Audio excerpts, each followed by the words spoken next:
So hey, look, MJF showed up. MJF versus Wardlow. MJF did show up. He did not fly back to Newark. Fightful got really butthurt because they reported that first before it was confirmed. Yeah. And it was so funny. On Twitter, they're like, move on. It's like, no, we're not going to move on, Fightful. You misreported because you wanted to be the top scoop. Let's put it this way. There's a reason why I'm starting our news channel. Is because of shit like this. Like, come on, people. You really think that MJF was on that flight? You really think so? That MJF actually booked a flight? Like, where's the itinerary if was going to be a thing? No. I believe that he booked the flight. He wasn't on it, and that was confirmed by multiple people that he wasn't on that flight. Right. So he wasn't on the flight. But Fightful's like, oh, just move on. No, we're not going to move on. I'm not move on, Fightful. Fuck you, Sean.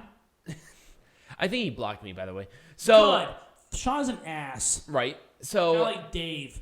Dave is a cocksucker. He really is. I mean, he really gets paid by these people. For a cocaine con. Yes. he looked like he was like a meth addict. It's cocaine. We'll talk about that here in a bit, but let's talk about the match itself. Storyline wise, this was fantastic. I think it was just a Haas, like just domination. Well, no, that's fine though. It was complete domination. This is what Wardlow needed. Yes. His facial reactions and him getting the crowd into this was top. Yes, This was like boss level. Like, I mean, I even said I'm like Wardlow. I think is AEW's next big thing. Like legitimately, he literally has all the tools. Right that's there. what he said about Hangman Page, but we're going to get to that later. We will get to that later. I think he was a victim of booking circumstance, not a victim of anything else. Hangman Page is not AEW's toy anymore. They don't care about him anymore. That's why they took the title off of him. All right, we are back. Peanut of the gallery. Let's make this majestic again, starting with CM Punk and Hangman Page. Number 1, before we even get into it. There were too many matches. There were way too many matches in this fucking card. They could have taken out 3 matches and nobody would have cared. Right. In fact, people would have been happier. There were a lot of people on Twitter really upset of the length of this event. And I think this match, unfortunately, suffered for that length. I couldn't enjoy it. I was exhausted, man. I was so... You were like tired. You saw so much already. It's almost 11 o'clock and I just want to have a glass of wine. You have a glass of wine right there, literally sitting right there. But unfortunately, like I said, it would have been a good match. Well, it was a good match. It would have been better if AEW knows how to control their timing. Yeah. WWE, I always give them credit. They know what they're doing is a part of timing. Also, putting the belt on Punk was appropriate. It had to be at this point, and I like Hangman. I do. Here's the thing. Hangman Page is not. He's not moving. Hangman is in his mid-20s. He's going to be fine. But with the length of of how long the company's been around and based on the ratings, they had to do something. And I think putting the title on an established star like Punk is there. Mm-hmm. Also, CM Punk said that his time in WWE was wasted. Are you fucking kidding me? You would not be the legend that you are without WWE. Like, period. Yeah. End of story. You can bitch me all you want. You know it's true. Yeah.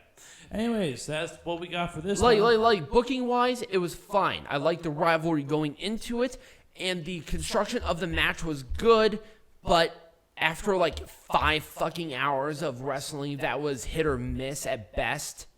This was just kind of. I just want to get this over with. So right. Let's move on. This was excellent. It was a good match. I wouldn't have done anything different. I like the pacing. I like the timing. Once again, I feel like it would have been a lot better if it wasn't, 8 hours in. Mm-hmm. But overall, I wouldn't have done anything different. I also like the booking of the match. Yeah. Or the booking leading up to the match, too. Worst match of the night. This match was a shit show. I expected it to be a shit show, but my God, I could have done without this fucking bloodbath. The 5-minute loop theme song was so unnecessary. Everything about this match was unnecessary. This was a terrible match. bite me. I don't like this It wasn't fucking blood shit. I don't either. This is a company that you're supposed to take seriously with stuff like fuck this. Blood shit. Right. This is not what people want. What is this, ECW circa 1997? And even then, that company ran bingo halls. If you still want blood and guts, fuck you. That's all I have to say.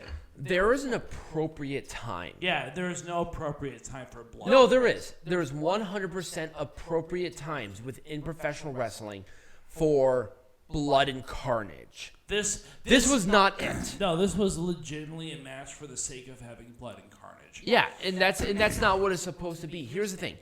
Blood and carnage should not be the selling point of the match. The match should be so personal, so violent already that blood happens. It should not be expected. It should be surprising.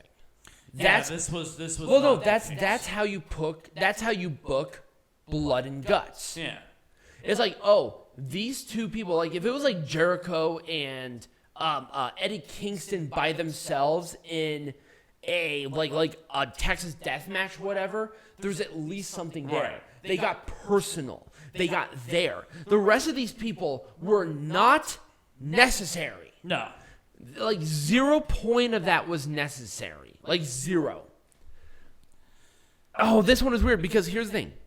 I hated the lead up to it. The match itself was great. Perfect. I couldn't have said it better. Like it was that bad. I mean, the segments were a fucking mess, every single one.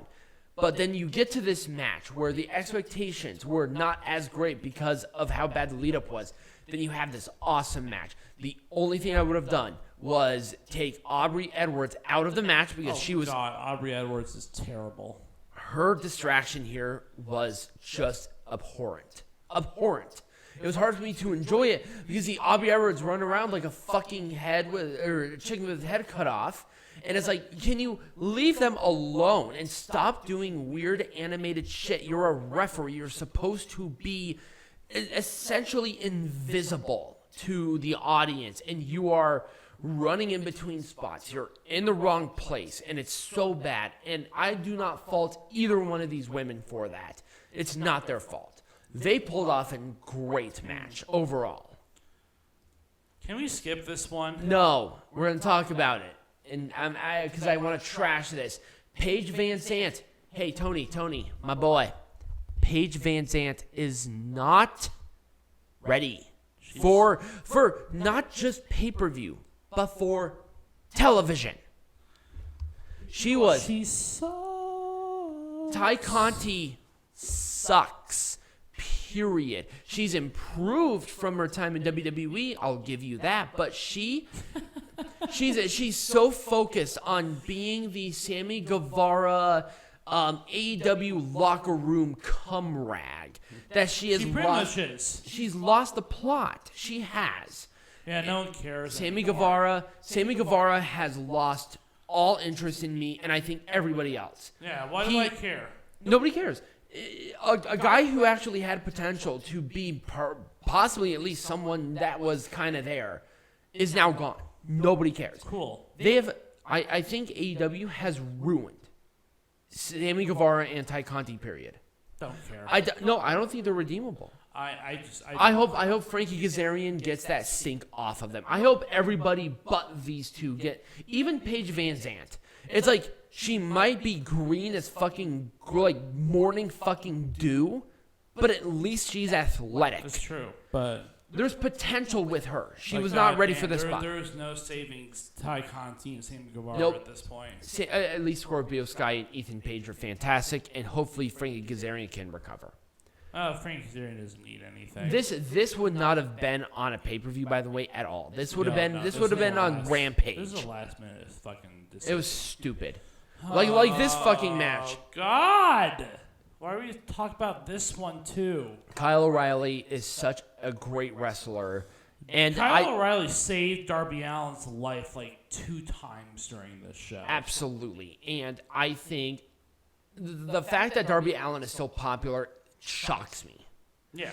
Darby Allin sucks. He sucks. He is not. The problem is that he was an amateur wrestler. He knows better. But he keeps doing this. It's like, dude, I swear to God you will be paralyzed by, like, next year if you continue this. Pretty much. He 2 times. No, not even 2 times. 3 times during this match. There are times where he could have been paralyzed. Like, legitimately, boom, gone. But, Kyle O'Reilly is such a master that he just saves, like, people's lives. Right. He did great We're submissions. just going to roll with it. I mean, I guess if you were going to book a Darby Allin match at this show, might as well it be with Kyle O'Reilly, somebody safe. Yeah. At least give him that.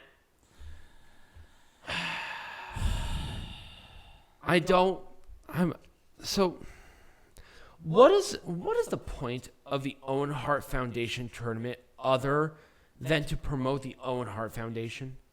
The Owen Hart Foundation is for scholarships for underprivileged youths, which is great. I don't mind it. But this thing has been around for longer than AEW has threefold. What was the point of this tournament? Well, here's my gripe about this. So, Britt Baker won this match. Adam Cole won the other match. Aren't Adam Cole and Britt Baker in a relationship? Why Adam Cole didn't propose right there, I don't know. That would have been a cool moment. I mean, that's my thing. It's like, dude, put a ring on that bitch. Right, like, seriously. That would have been the perfect opportunity to do so. I understand, like... Why was Ruby Soho in this match? Because Ruby Soho sucks. It should have been Chris Statlander. Mm-hmm. She was more popular. Did you see her shit on Rampage? She was so popular. They had a great match. This match was mediocre. Yeah, Ruby Soho's mediocre at best. Yeah, unfortunately. It's like, oh, wait, why is Ruby Soho not getting over? Because she's not really that good. No. And that sucks saying. Because No, I like she's Ruby. not. I like Ruby Soho. Sure. Her whole character is about it's as stale as bread. It's getting old. Yeah. It's getting a little old. It's like it's kind about as stale as a London street. Oh, well, that's really her. Okay, cool. Maybe crank it up to like infinity. Maybe you'll have something. She seems very reserved. Yeah. And that's the problem. Here's the thing. With Dr. Britt Baker, she cranked up an IRL situation of her being legitimately a dentist to infinity. Exactly. And that's why it works. Right, and that's why she's popular. Right. Ruby Soho's like, oh, what's your goal and purpose? I'm a punk. Okay, cool. What are you going to do? I'm going to do an 8 on the punk. No. Crank that shit up and then break the knob. Then it will work. Right. Because it's really not hard. I did like her entrance. I will say that. Rancid doing the live performance.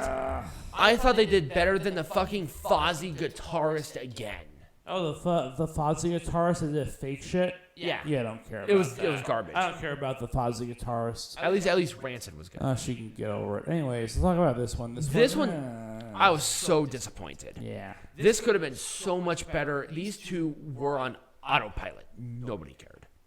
Like, seriously, buried that far into the card, nobody cared. If this is going to be how you pay tribute to Owen Hart with all the matches that you had leading up to this, shit, might as well bring Owen Hart back up and drop him back down to the ring. Just bring him up from the fucking grave at this point because this was stupid. I mean, he might as well kill himself. Oh my God, Jesus! So here's the thing: like, he'll put himself in a plastic. These are the make the death faster. Jesus. These are the finals of the Owen Hart Foundation tournament of a tribute to Owen Hart. Way you to guys, go. Owen Hart's looking up from hell, being both matches are on autopilot. Yep, Owen Hart's looking up from hell, being that's my legacy right there. Dax Harwood and Cash Wheeler. Dax Harwood and Cash Wheeler had such a great match, and that honored him. This did not at all. Period. This was a good match. It was all right. Based on the rivalry and everything, I loved this match. Yeah, I just don't care. The ending was the only thing that I had a problem with. Why? Like, when was the last time that mist in the face? Here's the thing. Like, Tajiri's a great example. The mist to the face was a distraction for a legitimate, let me kick you in the side of the head as hard as I can. That's a finisher. Yeah, no one cared about this. A spring. I like this match. I wouldn't have done anything different, maybe other than the finish. The debuts were good. That's about it. I'm gonna give the debuts at least a good, solid thumbs up. This was not about the actual match. No, it was not. I'm sorry. I can't. Like, I like both of these women. I do, but at the same time, this was not their best match. Nope. Like, at all. But, man, I will say at least one thing.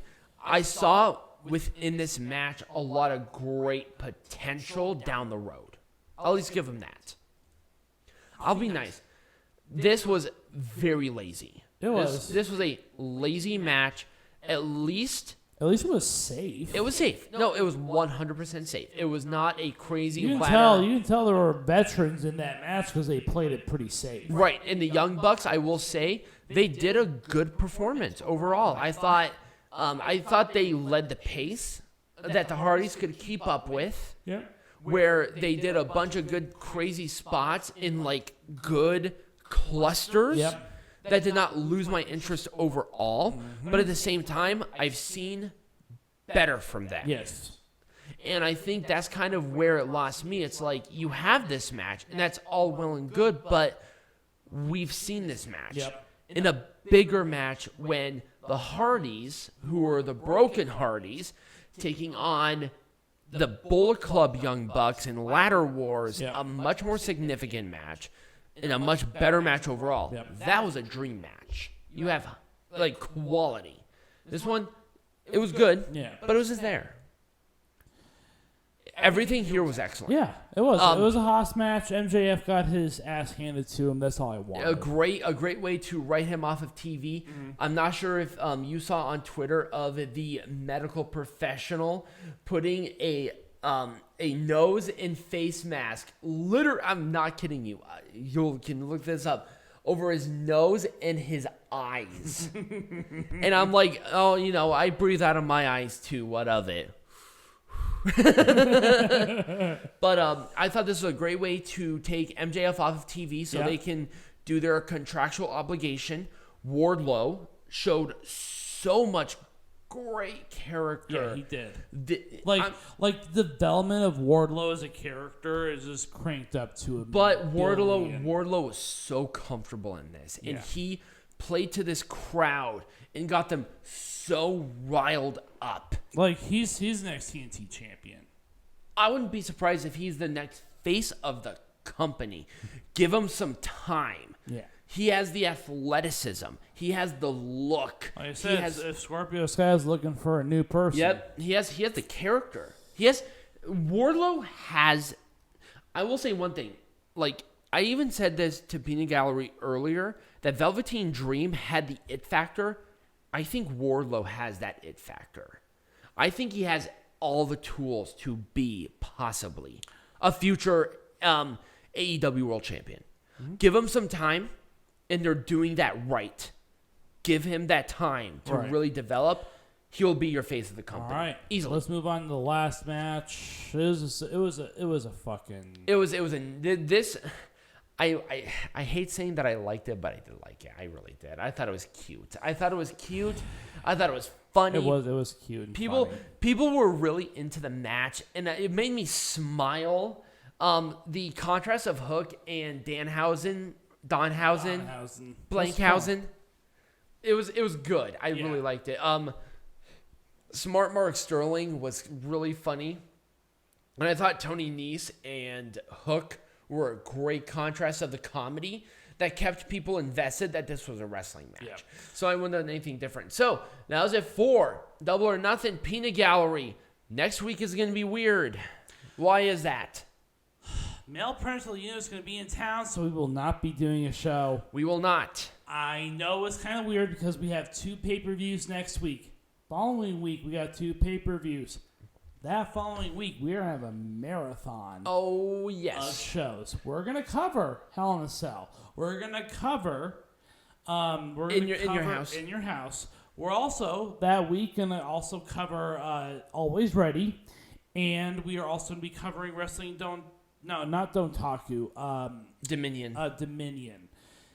It's going to be a hell of a week. But spending time with male parental unit is way more important than the show. So I hope you understand that. No show next week as far as we know. Now, that could change on an instant depending on what's going on. But we are not planning on doing a show next week. Do not expect a show next week. Expect a marathon show the week after. Mm-hmm. So if you did enjoy this video for the length of it, remember to like this video, subscribe to the channel, become a patron.